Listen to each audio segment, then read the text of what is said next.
Welcome to Pegwarmers. I'm Kevin, and I'm here to talk about toys. Today, we're checking out the Super 7 GI Joe Real American Hero Wave 1 figures. This is Super 7 at their best, doing Ultimates, figures of classic toys in sort of a souped up, kind of the way we saw them when we looked at the original ones as a kid, but scaled up to our hands for today. Extra deco, extra accessories, and looking like they jumped off the TV screen. Each one of these figures come in beautiful packaging. Here is the BAT with the slipcover already removed, but you can see the way the window shows off tons of the accessories in there. It's actually on a lot of the characters 2 trays worth of accessories. Great deco, great sculpted detail, and some really cool figures. So there's 4 figures in this wave. We're going to be checking them all out one by one here today. I'm going to start with Duke, the poster boy of the GI Joe team. The Sunbow cartoon is really the reason Duke became so popular and so synonymous with being the leader of the Joe team. He wasn't the first leader. He wasn't really the last leader, but the cartoon made him the recognizable face. Hawk, who was the field commander, was not a new toy when they started doing the miniseries, so he didn't get focused on. Duke did, and he's the first shirt. Later, in Season 2, General Hawk would come back, which was the original Hawk character, sort of in a new refresh, but it wasn't really explained where he was in those other episodes. It was sort of an odd, almost retcon, but the comic continuity, the file card continuity, and the cartoon continuities don't always match up exactly. The file cards and the comics are usually pretty close. The cartoon sometimes took some liberties. So Duke is a blonde-haired, blue-eyed soldier in a yellowish tan shirt with green pants. He's got these very stylish boots with the light brown details on them, synonymous with the cartoon show.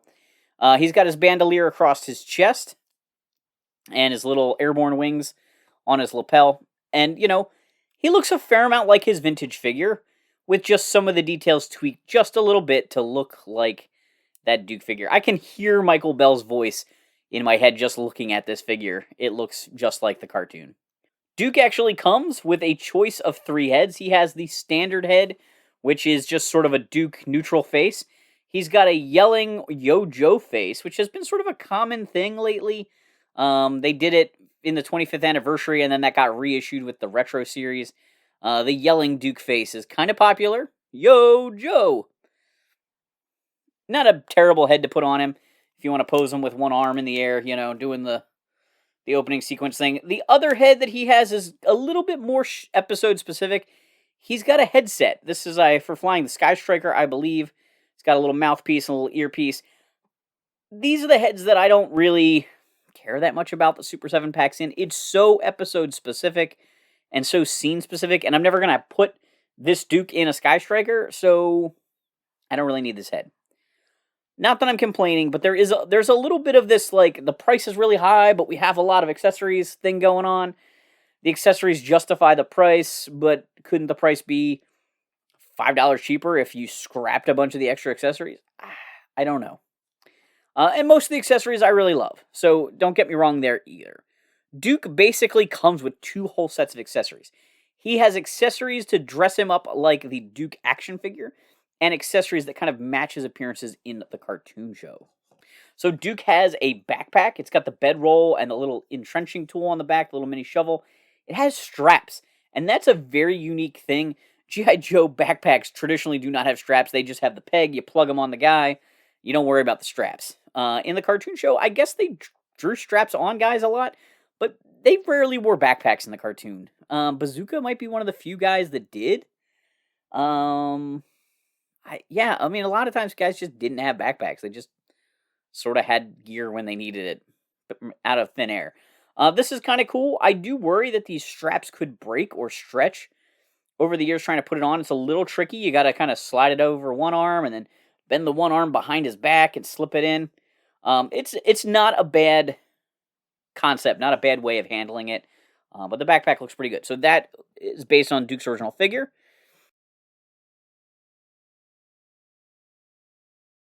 He comes with this compact submachine gun in green. This is the same gun that will come with Stalker, probably in gray, because Duke and Stalker shared this accessory.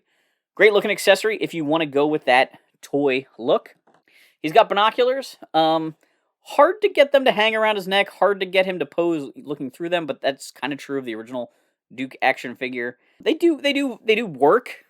You can put them over his neck and have them kind of hang there, but they always sort of look silly.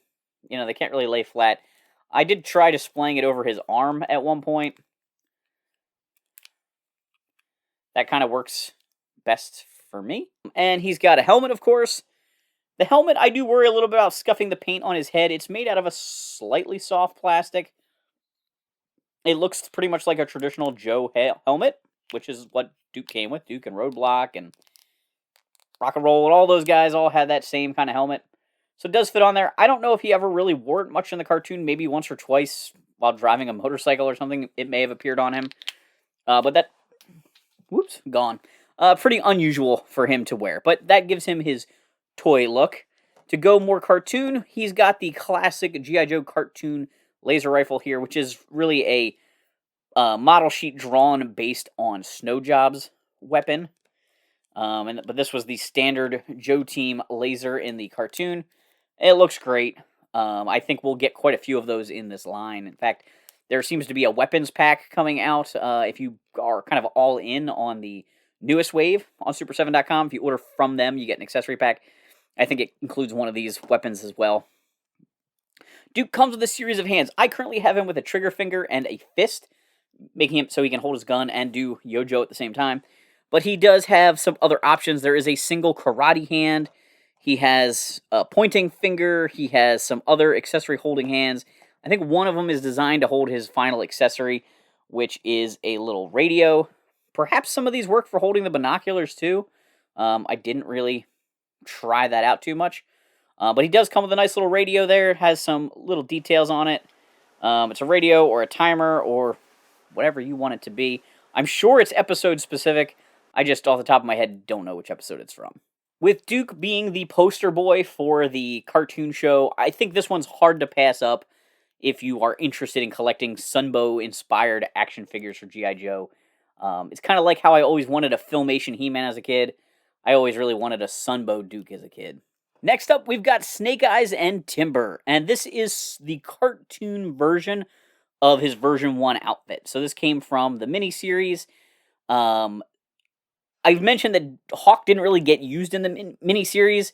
He was sort of being phased out, but yet Scarlet and Stalker and Snake Eyes got prime billing in that series. Go figure. But Snake Eyes here is in an unusual sort of purple and blue color scheme. We actually got an O-ring version painted up like this, an O-ring version of this character in a DVD pack at one point. The original O-ring version was packaged with a coyote to work as Timber, but this Timber looks just like the wolf in the cartoon, and it's fantastic. He's got articulation at the head, at the neck, like a second point here, sort of like at the back of the mane. He's got articulation at his shoulders, elbows, and ankles on all four legs, and the tail is articulated. So has a pretty nice range of motion. It doesn't get any really complex poses. You're not going to get him to dance on his hind legs like Timber did in one episode of the cartoon. But he looks really phenomenal, and I like him a lot. It wouldn't surprise me if we get a repaint of this at some point as like a version 2. The same dog, but with the version 2 version of Snake Eyes. And I could see us maybe getting this repainted with some slightly different parts as Order, if they ever go around to making Law and Order. And I would love to see some of the 87 movie guys get some love. Super 7, I really need you to put Beachhead in the next wave. Just putting that out there. So Snake Eyes here does not come with 2 heads or 3 heads or 4 heads like some of these characters do, because he's got the mask. It doesn't. There's no facial expressions. So that kind of allowed them to do a little bit more with him accessory-wise. Like, he comes with Timber. He also comes with a jetpack. This is probably supposed to be the Jump jetpack. It has sort of that color, that's sort of design to it. It's very different in color because it's purple. Without rewatching the miniseries, I assume that Snake Eyes wore a purple one. I think that Stalker maybe wore a purple one also, or maybe he had a green one. I forget. But it's always interesting how these things come about. You know, each member of the Joe team has a custom painted jump jetpack to match their uniform, I guess. One other sort of interesting thing to note: Snake Eyes does not wear gloves in the cartoon in this uniform. It's one thing one of my buddies I discuss toys with a lot mentioned to me. He wished that they could have included one set of hands that matched the uniform, one set of blue hands. They could have been the same as ones that he already came with, like these accessory holding hands, just an extra set molded. It would have been kind of nice if you didn't want to recreate the cartoon, but you just wanted to make it a more Snake Eyes. I could see his point. It's not a bad thought for a low cost accessory to add in. Snake Eyes does come with that laser rifle I was talking about with Duke. That's very similar to Snow Jobs. We've got that jump jetpack already on him here. So I'm going to show trying to take this off.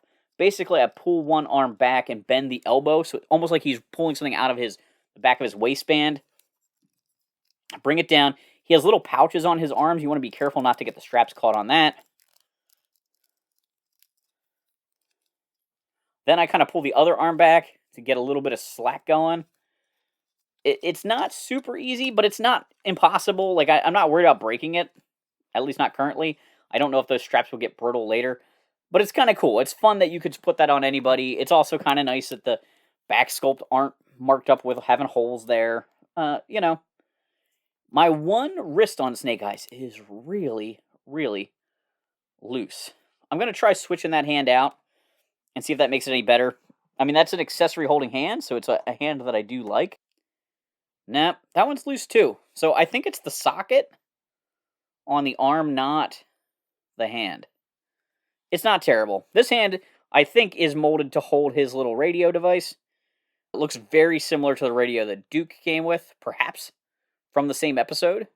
This is useful for the Joes to talk to Snake Eyes, not very useful for Snake Eyes to talk to the Joes. Snake Eyes also comes with a canister with the Cobra logo on it. If you've seen the miniseries, you know this is a canister of ingredients or chemicals needed for the mass device, and Snake Eyes gets irradiated trying to escape with this and save the rest of the Joe team. It's actually how he meets up with Timber, a crazy blind man in the woods, saves him from a polar bear, and then puts some leaves on him to get the radiation away from him. It's a great story moment. Very memorable, and Super 7 has capitalized on that before. Based on that scene, it wouldn't surprise me if we get a glow-in-the-dark variant of Snake Eyes somewhere along the line. He also comes with a pistol. It's kind of a futuristic pistol. It has these little fins on the back. It's pretty cool looking, and gives Snake Eyes like a personal weapon, a little sidearm.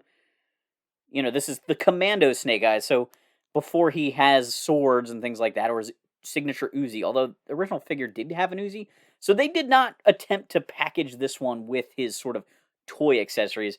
Wouldn't surprise me if we get this one repainted in all black at some point. Another cheap, easy repaint for them.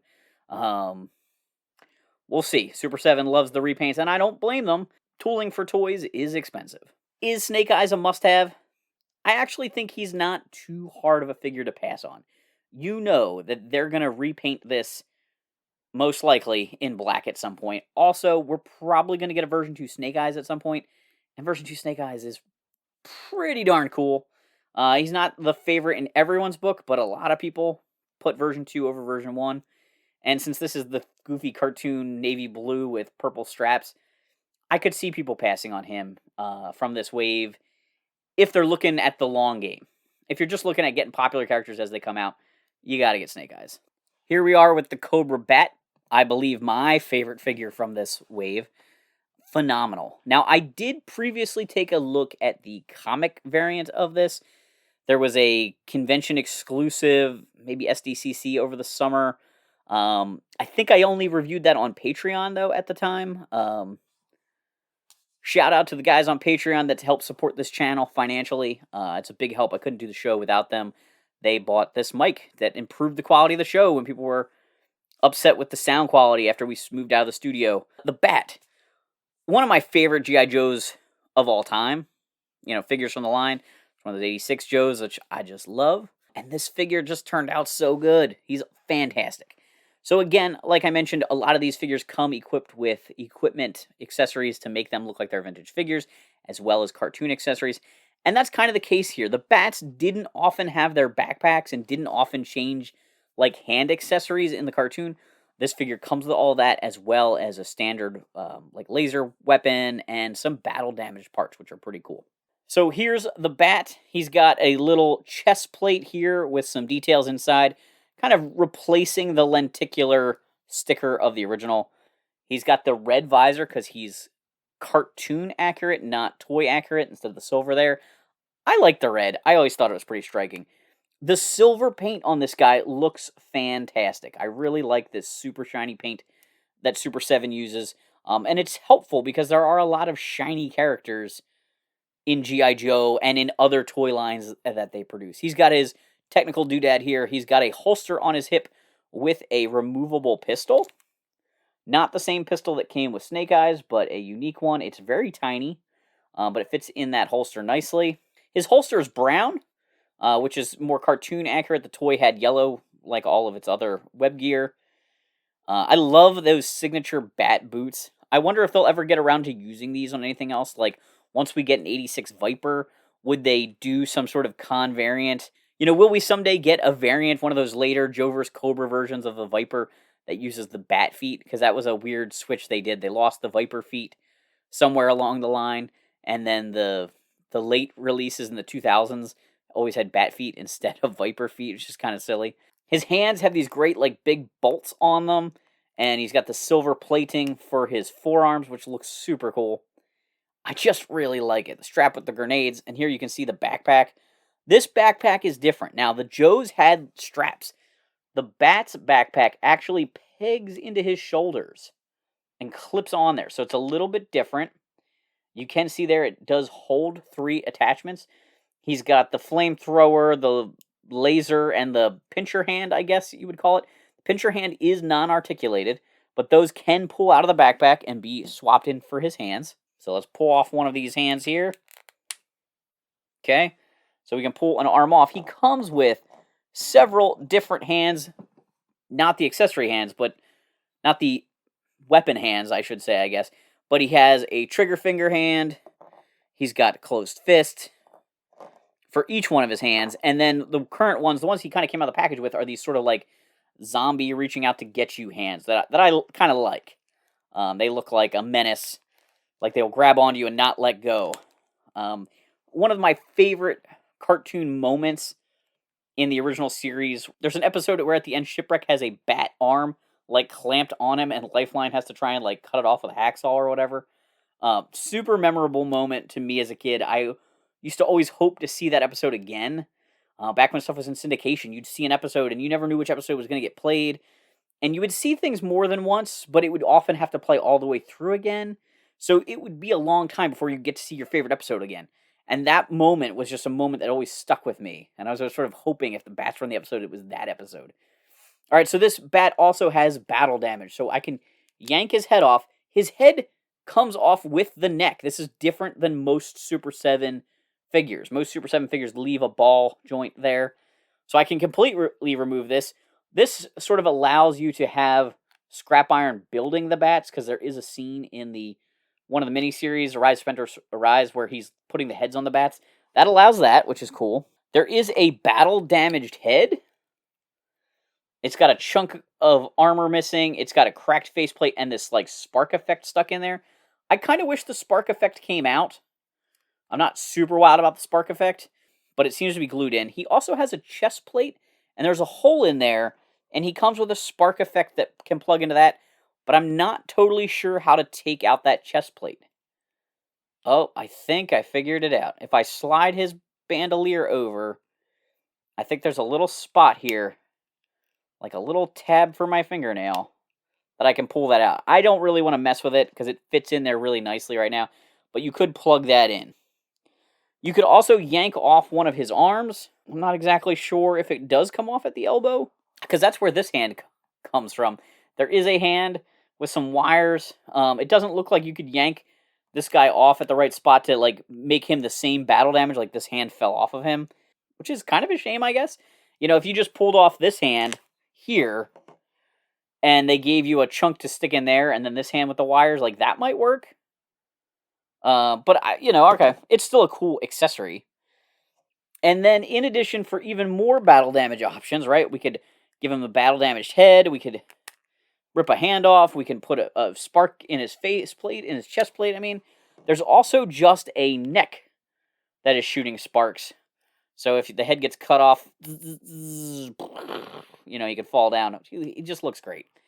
It's got a Cobra logo on his sleeve there, which I love. Let me put this bat head back on. So the last thing that I don't think I showed is the bat weapon. Mine is slightly warped, which is a little bit of shame. But this is like a laser rifle in Arise Serpentor Arise when the bats show up. And also, I think in the battle on the Statue of Liberty in G.I. Joe the movie, I think the bats use this gun as well. It's similar to the Viper weapon in that it has like the grenade launcher on the bottom. It might be the same animation model as the Viper weapon. But it looks pretty good. Like I said, mine's a little warped. I may try doing the boil water method to straighten it out, because this plastic is not super gummy. So I'm a little surprised that that gun is a little bit warped. Do you need to own the bat? If you're just trying to get the core characters, no, you don't need a bat. If you're trying to get the coolest characters in G.I. Joe, you definitely need this guy. He is awesome. He's a cool army builder. I picked up 2. Plus, I have the cartoon variant that has a different coloring to him. That one I'm a little less excited about, because I just don't really think I'm going to get like a whole comic book colors line of figures out of Super 7. I don't want to buy everybody twice, really. But I did buy that one because I was curious. I wanted to get one of these guys in hand, and that was shipping like as soon as it went on sale, whereas the rest of these guys were like made to order, and you had to wait for months and months and months. So I ordered that one mostly to just get my hands on one of those figures, one of these figures early. But I think this is an awesome toy, and I think my favorite one from this wave. The fourth and final figure in this wave is Cobra Commander, the head snake himself. I'm going to say this is probably a must-buy figure for everybody. If you're collecting core characters, you need him. If you're collecting Sunbow-inspired guys, you need him. If you're collecting figures based on vintage action figures, you need him. Cobra Commander is really hard to pass. He's pretty much a guaranteed sale, and a great figure to put in their first wave to, make sure that first wave gets funded and people get excited and get hooked on the line. This figure is based pretty much on his look from the cartoon. My one gripe might be with this figure is his Cobra logo is very tiny. I know that they're working around his articulation point, but I think they probably could have gotten a slightly bigger Cobra logo, and I would have liked that more. It just feels too tiny. I'm not checking it against reference information from the cartoon, but for the toy, it's definitely too small and up to the side. But even for the cartoon, it feels tiny to me. I have not really talked too much about articulation on these guys, because I feel like people know what ultimate articulation is like. They have swivels at the head and articulation at the neck. They have ball joints at the shoulders, swivels at the biceps, elbow joints, swivels at the wrist, as well as a hinge. I'm always kind of careful with those joints. They have a chest ab crunch joint there. So one joint I'm not real wild about. One, it breaks up the sculpt, probably making that symbol have to be smaller. And 2, he bends back further than he bends forward, making that articulation point not that useful for me. I actually wouldn't mind if they just made that a solid chest and at the belt put the articulation point in. There is a swivel at the belt there, so maybe they could just somehow make that be the joint. I don't know. I'm not a toy engineer, but I'm not wild about the way that ab crunch works on him. His hips move forward and back, out to the side, pretty well. I mean, not an insane range of motion out to the side, but not bad. And then, of course, his butt cheeks kind of interfere with it going too far back. But again, we mostly need him to be able to sit or maybe do a kick if it's a ninja character, and that's probably as much as we're really going to do. He's got knee joints.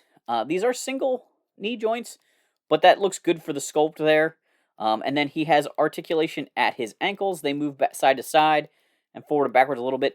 It is interesting, these spats, or whatever they're called, the little straps that go from his pant legs under his shoe, do extend basically to the ground to look like they wrap around the shoe, but without hindering the articulation. I really like the way they designed that. I think that worked out really well. And looks better than it being like a paint app on the boot. So I really like the way they did that.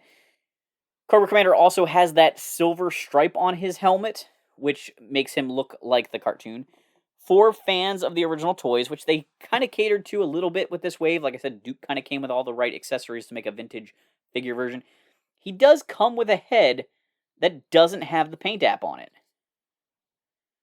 I feel like there is a slight ridge on his head to show where that paint app goes. So this is a different head, or at least the helmet piece glued on, the face mask might be the same, is different. It does not have an impression of where that silver stripe would go. So it is interesting because it felt like a really cheap accessory, like, oh, they just put his head in twice and just hit the one with the paint app and the one didn't. But they are technically different. So if you don't want that stripe, you got it. I like the stripe. I kind of wish the vintage figure had the stripe. So I'm all for it. One of his coolest accessories is a cape that contains wires in it. You can put that over his shoulders to make for a very regal looking Cobra Commander. It just sort of curls on and sits there. It doesn't snap in any way, but it stays on there pretty nice. And because of the wires that go through the cape, you can pose it blowing in the wind. Oops, I tugged on it a little too hard. But you can tug on it. You can pose it blowing in the wind however you think looks good for your Cobra Commander figure. Some poses work a little bit easier than others based on trying to keep those little shoulder pads on him. All right, but I think that's kind of neat. Other accessories the Commander comes with, he actually came with a whole lot of set of hands. In fact, so many hands, I lost one hand on the floor in my basement. And the floor in my basement, in this part where I shoot, has like tiles, and they're different shades. There's like brown and black and gray. And it's really hard to find accessories when I drop them in here. And so I have not found that one black gloved hand yet. But to just kind of discuss the hands that he comes with, I should show you almost all of them on. But he has accessory holding hands. He has fists. He has pointing fingers. He has hands that are open more to hold bigger accessories. He even has a special hand with a peg on it to allow him to hold his snake accessory. There's a snake wrapped around a globe accessory, which is really pretty cool. Not necessarily something you would need if you were going to play out adventures, but kind of a wicked cool thing to display Cobra Commander with in a static shelf display. I kind of like that. Other accessories that he has two different pistols, and again, not the same sculpt. It's not like one just has some paint apps and one is plain to match different scenes. They are actually different sculpts, and not the same sculpt as Snake Eyes or the Bat. I wouldn't be surprised if the plain pistol gets repainted a lot. I think that was a pretty standard model sheet from the show, like a weapon that they gave a lot of guys. He also comes with a large rifle. Unusual for G.I. Joe. It doesn't have like the handle where they would usually hold on to it, but this matches a scene from the cartoon and looks pretty good. I think one of the hands is sort of designed with an extra wide grip to be able to hold on to this. Maybe it's the one I lost. Maybe it's sitting around here somewhere. I don't even know. Cobra Commander comes with binoculars with Cobra logos on them. Again, scene specific. Funny that a guy with this super crazy techno visor would need binoculars. But you know, maybe the visor doesn't have as many sensors in it as we thought. He's got 3 different scene specific accessories or episode specific accessories. He's got this special Cobra gray radio. He's got a little console with a control stick. I believe that's for controlling Snake Eyes or Duke in the pit fights in one of the miniseries. He also has this little gray accessory that looks kind of like the Mirage from Silverhawks. And it's got a little image of a dog on the back. There's an episode where Cobra kind of takes over the pets on the Joe team. I think this is the little device from that episode. His last accessory is sort of a regal little snake staff, a very kind of common thing Cobra Commander to hold in an episode. Overall, really nice array of accessories for him. Lots of stuff. They didn't really skimp on him. So I think he's kind of a must-have. Going forward with future waves, they've done a nice mix of characters. We've had some guys, I was a little surprised. Doc is coming eventually. But then also guaranteed sales like Storm Shadow. I believe the newest wave, I'm trying to think, has Stalker and Zartan. And also, all great. Oh, Gung Ho. Yeah, man. Gung Ho, Zartan. I can't believe I forget who the 4th one is. Anyway, I thought they were all good figures to have. I'm loving this line. I know every once in a while I get a comment or two about this channel is very GI Joe heavy. It's my all-time favorite IP. I love GI Joe. When I get new GI Joe stuff or I have a chance to talk about GI Joe stuff, I'm probably always going to take it. But I hope you guys enjoy it. If you missed my Power Rangers episode that I did with Chris from Long's Toys about Imagine X Power Rangers, go back and check that one out. There's also a brief, quick episode about my thoughts on Once and Always a Ranger. And I totally forgot to talk about the Megazord fight in that, so I'm going to plug that in right here at the end in case you're still sitting here watching. And you wanted to know what I thought about the Megazord fight. It kind of kills me inside a little bit that the Megazord was CGI. I really wish they had done a suit because the suits just look so good. That's kind of what I come to Power Rangers for, is the rubber monsters and the rubber robot suits. I get why they went to CGI for that. It's cheaper. But it felt very much like the 90s Power Ranger movie where the physics and the weight was kind of off and it was a little too shiny. I thought the Zord sequence on Earth looked better than the Megazord stuff on the moon. So, all in all, I loved that special. I actually rewatched 3/4 of it with my stepson. He was watching it yesterday morning on his iPad, and so I watched the second half and all the action with him. If you enjoyed this video, hit that like button. Do me a favor, share this video with a toy collecting friend. Thanks for hanging on the peg with me.